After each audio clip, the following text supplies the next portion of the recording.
शांतलिंग गुरु निरोध महाराज गुरु कांजीराम महाराज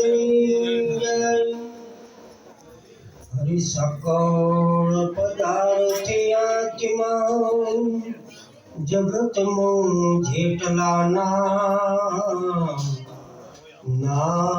निशानी विना हरजी ठालो नमण ठाम ठाम राम नाम रामनु राम सर्व मोराहे हरजी देह रामनो नाम विना शो कहे हरजी हरदम नाम ले નથી દામનું કામ દામે દાસ બનાવ્યા કાજી પંડિત તમામ દેહમાં ચેતન મન વસે મનમાં ચેતન જી હરજી દ્રષ્ટા જીવનો તે પદ પૂર્ણ જીવ શિવ મોત્રો ગાડી આવી જાતે દૂર થતા દર્શાય છે હરજી જીવ શિવ છે સદગુરુ મહારાજની આજની પવિત્ર અને પુણ્યશાળી ભૂમિ સારા એટલે સારા અહીંયા બીજું કોઈ હોય નહીં એમાં અમારે મસરા બાપાની સૌ પરિવાર મળી આવો જે ભજન સત્સંગ રાખ્યો તે બદલ ધન્ય કહેવાય કે કાં તો એમના ગુરુ મહારાજને કહેવાય આવો જે જ્ઞાન યજ્ઞ રાખ્યો એ બદલ ધન્ય કહેવાય કેમ કે મહાપુરુષો આપણને ઈશારા કરતા હોય છે ભજન કરો એમ જ મહાપુરુષો આપણને કહેતા હોય છે અને એ ભજન એટલે ભેરહિત છે ભજન જે કરે છે એને કોઈ ભેર રહેતું નથી ભજન ભેરહિત છે અને ભજન કરવાથી આ જન્મ મરણ પણ મટી જાય છે અને ભજન કરવાથી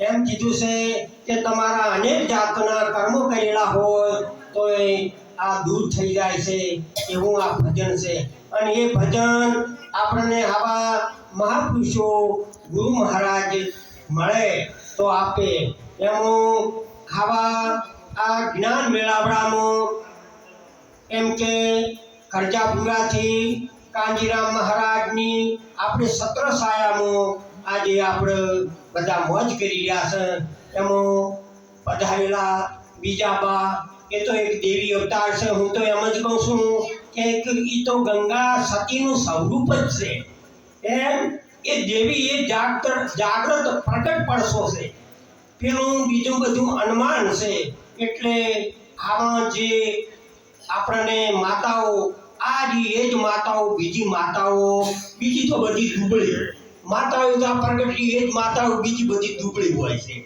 એટલે દુબળી શું દાડો બાળે એ તો આવી પ્રગટ હોય એ દાડો બાળતી હોય છે એમાં પધારેલા આપણે બધા મહાપુરુષો આવો એમના બગીચામાં આપણે આજે મોજ મોજી રહ્યા છે એવો કાંજીરામ મહારાજની આ બધી ખૂબ મહેનત હોય છે અને એ જ મહેનતમાં તમે જુઓ નાની બાળકાઓ પણ કેટલો સત્સંગ કરે અને હું તો એમ કહું છું કે રબાઈ એમ તો ગોગો હોય કેટલી આવું હોય કોઈ દાખલો ના હોય એટલે એમની દીકરીઓ તમે જુઓ કેટલો બધો સત્સંગ ઉત્તમ કરી રહ્યા છે આવો ઉત્તમ સત્સંગ એમને આટલી મહેનત કરી છે તારે આવો નાની બાળકાઓ પણ આવો સત્સંગ કરી અને મોજ કરાવતી હોય છે એટલા માટે આવા કોઈ ગુરુના ચરણે જવાય તો જ આપણને મોજ કરાય गुरु बिन बंधन मुक्ति होते नहीं गुरु बिन होते न ज्ञान गुरु बिन ठंडा न छूटे सारी जिंदगी धरो के ध्यान आखी जिंदगी ध्यान धरशो तो गुरु चरणे जाशो आ बात समजाय एवी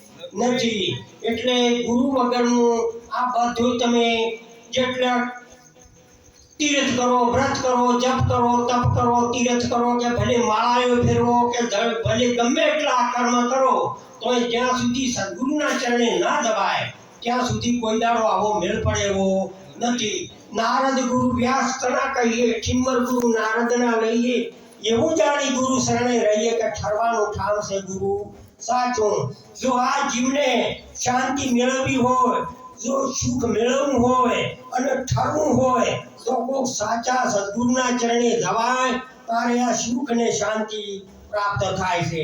પણ આપણને તો ભલે ગુરુ ચરણે જ્યાં હો, ભલે વેદ શાસ્ત્રો વાંચતા હો, પણ હજી સુધી આપણામાં જ્યાં સુધી એકતા ન હોય, જ્યાં સુધી નિષ્ઠા ન હોય, ત્યાં સુધી કોઈ દાડો આ ફલ ચૂક્યું મટે એવું નથી.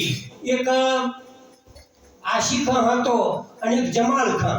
આશિકાને છોકરો એકનો એક આશિકાને, અને નરમ થઈને બેઠા. કોક આવો મહાપુરુષ મળ્યા કે ચમ આશિકા તમારે આજે નરમ છો? કે નરમની વાત તો એવી છે, અલ્લાહે આપ્યું તો ખૂબ, 4 તો બંગલા છે, ઘણું ઘણું છે, પણ મારે એક દીકરો છે કાશમ, બિલકુલ હાવ વજળો છે, એટલે એને વશું જ નથી કે હવે કોણ શાદી કરે, એટલા માટે મારે આવી ચિંતા છે. એમ કરતા ત્રણ જમાલ ખાન આવી ગયા. એમને છોડી હતી પણ બિલકુલ પોગળી, ગતું પગ જ નહીં, આવી પોગળી હતી કે એ આગળ કરવા ગયા. એટલે આશિકાને પૂછ્યું કે મારે એક દીકરી છે, એમની શાદી કરવી. તો કે ભાડો મારે આ કાશમ રહ્યો, ઓફિસમાં બેહાર્યો, અસલ અહીંયા તો બધા સોપરાન બીજા કે વકીલની નોકરી છે. એ તો કે અસલ સારું છે, છેટે રેડે હતો કોસમાં કાળા ચશ્મા પહેરી લીધા, કોઈ ફળાય હું નહોતું, ચશ્મા કાળા જ પહેરેલા હતા. અચ્છા ઓછું દેખાય એમ જ નથી. એ તો કે જમાલ ખાતે બસ તાર આપણે તૈયાર, તમે અમારે જો આવો અમારા દીકરી. એ જ્યાં કે જો રહોડામથી બુદ્ધારે થાવું ને બેઠી બેઠી ચા મેળવાનું. એટલે પેલા મોસા ઉપર બેઠા કે ભાડો અમારે આ દીકરી બેઠી, એ તો રહોડામાં બેઠી બેઠી ચા મેળે કે બસ તાર આપણે તૈયાર જ, બસ નક્કી થઈ ગઈ શાદી. પણ હું એને બેને સોરી, કે ખબર પડશે તો મેળ પડશે નહીં, કે તાર હવારે ને પ્રમદાડે તમે તાર જોઈ લઈને આવો જ રાખ. તો પેલો કે સારું, મારે કોઈનો પણ નહીં જાય તો ભાઈ એમ કરે. એને તૈયારી કરી અને આવી ગયા. અહીંયા આપણે ફેરા ફરે, પેલા ફેરા ફરે અને અહીંયાને હમા નકા ફટે, બેઠા બેઠા નકા ફટે, બસો ચાર દુખાવે કે હમા નકા ફટે. આપણે ફેરા ફરી ગયા કે ધોની જીત્યા, અને એને નકા ફટી રહ્યા કે જીત્યા. એટલે જોણ વાળી પેલી જોનડીયું ગાવા મોડી કે જીત ગયા રે, જીત ગયા રે, પેલા કોણિયા દીકરા પણાઈ જીત ગયા રે. પેલી કે ગજબ કર્યો મારી બેટી, આજ કે વથડો છે ને આપણે મળી ગયો હા વથડો. તો કે આપણે ગો કે દેખ લેણા રે, દેખ લેણા રે, બીબી ડગલા ભરે તારે દેખ. એ તો મારો ડગલા ભરે કાઢતો હતો, ઉપાડી નહીં જાય પછી રહોડામાં. એટલે કદાચ ને આપણે સદગુરુ ચરણે જ્યાં હો પણ આવી નિષ્ઠા ન હોય, અને જ્યાં સુધી આવી એકતા ન થાય તો સુધી આપણે ગમે એમ આ વાતને જાણી શકતા નથી.